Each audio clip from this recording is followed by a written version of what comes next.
Vartojimo poreikiams finansuoti skirtos priemonės, kredito kortelės, trumpalaikės paskolos, galimybė įsigyti daiktą įsimokėtinai Lietuvoje sparčiai populiarėja.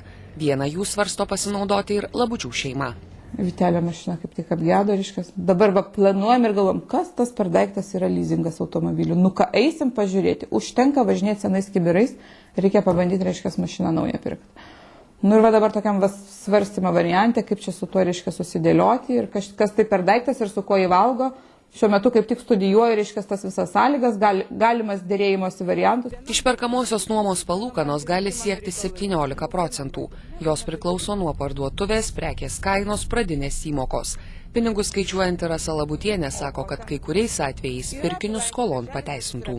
Žmonėm, kurie reiškia, negali vienu atsikvėpimu nupirkti, reiškia, daikto, tai yra išeitis. Pavyzdžiui, mes išėjom, atėjom gyventi, yra vaikai, reikia, reiškia, virti, gaminti, nėra viryklės. Nu tai ką? Įimi išsimokėtinai, kiek tu paėgi, nes vienu atsikvėpimu tu tą padaryti negali. Ekspertai su tuo kategoriškai nesutinka. Jie pataria vartojimo prekes planuoti ir įsigyti iš santaupų.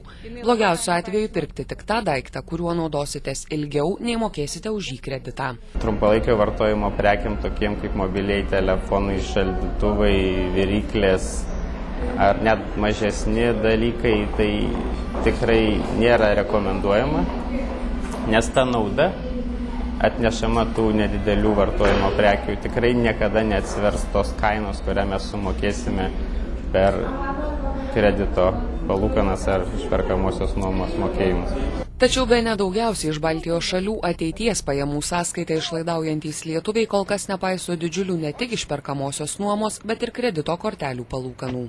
Ne, niekada neturėjau, niekada nesinaudojau, nes, esu įpratus neišleisti daugiau negu uždirbu.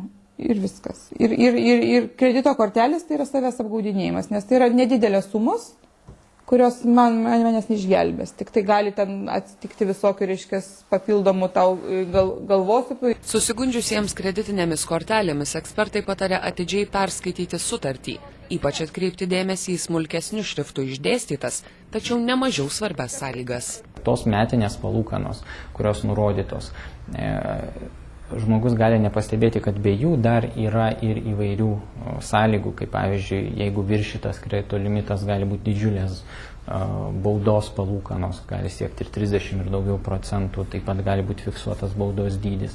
Žodžiu, tai reikia labai atidžiai skaityti konkretaus produkto aprašymą ar konkrečias sąlygas. Vytauto Labučio naujasis automobilis, pasak ekspertų, galbūt atsieitų pigiau, jei būtų įgyjamas ne išperkamąją nuoma, o imant vartojimo kreditą. Palūkanos už jį svyruoja nuo 4 iki 10%. Tačiau ekspertai patarė visiems prieš priimant sprendimą skolintis vartojimui įvertinti savo galimybės. Pavyzdžiui, Vilniuje vienam žmogui atėmus visus finansinius įsipareigojimus turėtų likti apie 600 litų.